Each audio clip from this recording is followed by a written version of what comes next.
Hello friends, welcome to கோல் சமையல். இன்றைக்கி நம்ம கோல் சமையல் சேனலில் லட்டு எப்படி செய்யலான்றதை பார்க்கலாம். பச்சை பயிறு இருந்தால் இந்த லட்டை ஒரு தடவை செஞ்சு பாருங்கள். ரொம்பவே ஈஸியான ஸ்வீட் ரெசிபி. கோல் சமையல் சேனலை சப்ஸ்கிரைப் பண்ணிக்கோங்க. பக்கத்தில் இருக்க ஆளுன்ற பெல் ஐக்கானை கிளிக் பண்ணி வச்சுக்கிட்டிங்கன்னா நான் போகிற வீடியோ உடனே உங்களுக்கு நோட்டிஃபிகேஷனில் வந்துடும். பாசிப்பயிறு லட்டு எப்படி செய்யலான்றதை பார்க்கலாம். ஒரு கடாயில் 1 கப் அளவு பாசிப்பயிறு எடுத்துக்கோங்க. அடுப்பை மீடியம் ஃப்ளேம்லேயே வச்சுட்டு நல்லா வறுத்துக்கணும். ஹை ஃப்ளேமில் வச்சு வறுத்தோம்னா சீக்கிரமாகவே கரிஞ்சிரும். அதே சமயம் பயிறு நல்லா வெந்திருக்காது.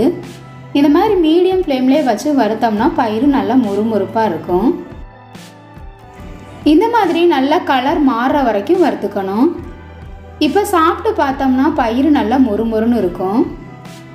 நல்லா வறுபட்டுருச்சு. இது ஒரு பிளேட்டுக்கு மாற்றி வச்சுட்டு ஆற வச்சிடலாம். நல்லா ஆறுனதுக்கு அப்புறமா ஒரு மிக்சி ஜாரில் போட்டு கொஞ்சம் கொஞ்சமாக சேர்த்து நல்லா நைஸான பவுடரை அரைச்சி எடுத்துக்கோங்க. அப்போ தான் பாசிப்பருப்பு உருண்டை சாப்பிட்றதுக்கு நல்லா டேஸ்ட்டாகவும் வாயில் வச்சோன்னே கரைகிறது மாதிரி இருக்கும். இந்தளவு நல்லா நைஸாக அரைச்சி எடுத்துக்கணும். மிக்சி ஜாரில் அரைச்சதுக்கப்புறமா லைட்டாக குருணைகள் இருந்தால் ஜலிச்சுட்டு திருப்பி மிக்சி ஜாரிலே போட்டு நல்லா நைஸான பவுடரை அரைச்சி எடுத்துக்கோங்க. பாசிப்பயிறு அளந்து அதே கப்பில் 3/4 கப் அளவு சர்க்கரை எடுத்திருக்கேன். உங்களுக்கு இனிப்பு அதிகமாக வேணும்னா 1 கப் அளவு சர்க்கரை எடுத்துக்கோங்க. 3 ஸ்பூன் அளவு தண்ணி சேர்த்துக்கோங்க. அதிகமாக தண்ணி சேர்க்க வேணாம், சர்க்கரை கரையிற அளவுக்கு இருந்தால் போதும்.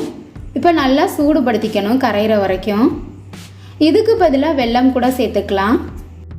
வெல்லம் எடுத்திங்கன்னா அதில் கல்மண் தூசி இருக்கும். அதையும் இதே மாதிரி நல்லா சூடுபடுத்தி கரைச்சிட்டு வடிகட்டினதுக்கு அப்புறமா மாவில் சேர்த்துக்கங்க. நான் எடுத்திருக்க சர்க்கரையில் கல்மண் தூசி இருக்காது.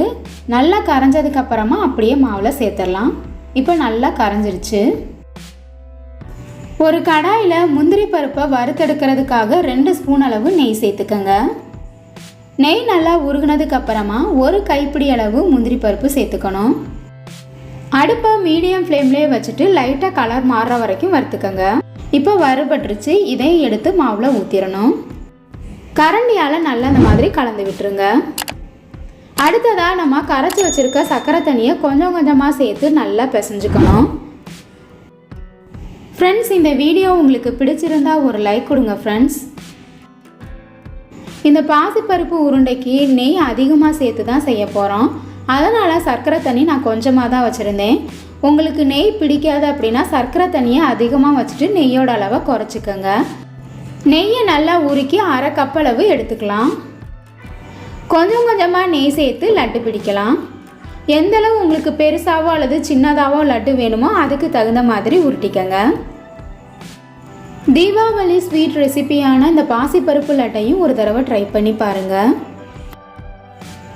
இதே போல் எல்லா மாவையும் லட்டாக உருட்டி எடுத்து வச்சுக்கலாம். குழந்தைங்கள்லேருந்து எல்லாருமே இந்த லட்டை விரும்பி சாப்பிடுவாங்க. இந்த வீடியோ உங்களுக்கு பிடிச்சிருந்தா கோல் சமையல் சேனலை சப்ஸ்கிரைப் பண்ணிக்கோங்க. மறக்காமல் ஒரு லைக் கொடுங்க ஃப்ரெண்ட்ஸ். கமெண்ட் பண்ணுங்கள், ஷேர் பண்ணுங்கள். பக்கத்தில் இருக்க ஆளுன்ற பெல் ஐக்கானை கிளிக் பண்ணி வச்சுக்கிட்டிங்கன்னா நான் போடுற வீடியோ உடனே உங்களுக்கு நோட்டிஃபிகேஷனில் வந்துடும். Thank you friends.